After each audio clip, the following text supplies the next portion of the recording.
Hubert Sanders here. I am filling in for Mindy. Let's take a look at index futures. I trade a lot of index futures. I'm of the belief that you should have a handful of bread and butter trades that you consistently count on. I'm going to walk you through one of mine. This is called an open range breakout on a 2-minute chart on the Dow Mini. It'll work on the Dow. It'll also work on the NASDAQ. You can make it work on the S&P and the Russell too. I'm going to go through it on the Dow. So right now we currently have it on the NASDAQ. Well, I'll teach it to you on the NASDAQ first, okay? So first off, I'm going to use a 2-minute chart, and I'm using a gap chart. So in other words, it's going to open at 9:30 and close at 4:15 when it closes, okay? So we're going to let it trade for 2 minutes, and we're going to put a green line at the top of that 2 minutes and a red line at the bottom of that 2 minutes.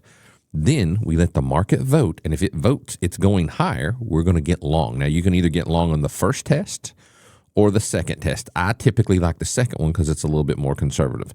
So I'll place my stop down here, entry minus 20 points, and then I'll scale out every 10 points, like out a half, out 1/4, and then I'll keep the last quarter to see if I can hold on to it all the way to the close. So let's go through it in a little bit more detail on the Dow. So I'm going to go at ym.d in TradeStation. I'll just make it a chart that I need to look at on a daily basis.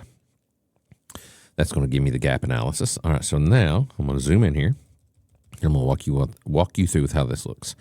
So the first thing is you can see there's 2 minutes right off the rip. There's the low, and here would be the high. And I typically will color the lines so I don't get confused. It's going to be hard to get confused on this because it just went straight up.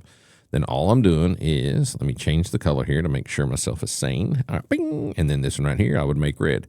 So now I know if it goes below that red, I need to go with it on the second test below it. In this case scenario, it's all long today. So all we're doing is we're looking for a breakthrough on that one. Now, it looks like it only gave you one shot. In reality, it can wiggle down in here and come back into this zone and then jump back out. So in this case, let's pretend it only gave you one attempt. So there is the test. You would be long on the first attempt, 20 tick stop loss, entry minus 20. As soon as I'm up plus 10, I would sell 1/2 of the position, and then I would move the stop to entry minus 10 or break even, and then I'm looking for another quarter exit. So in other words, I would let 2 loose here, one cut loose there, and then I'm holding one contract into the close to see if the daggone thing will continue higher. I'm going to hyperlink you to, or somebody will hyperlink you to, if you're interested in learning how to trade the E-minis better.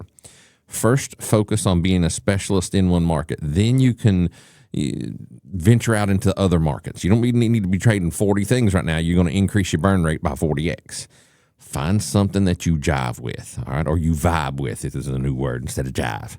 Find something you vibe with and stick to it.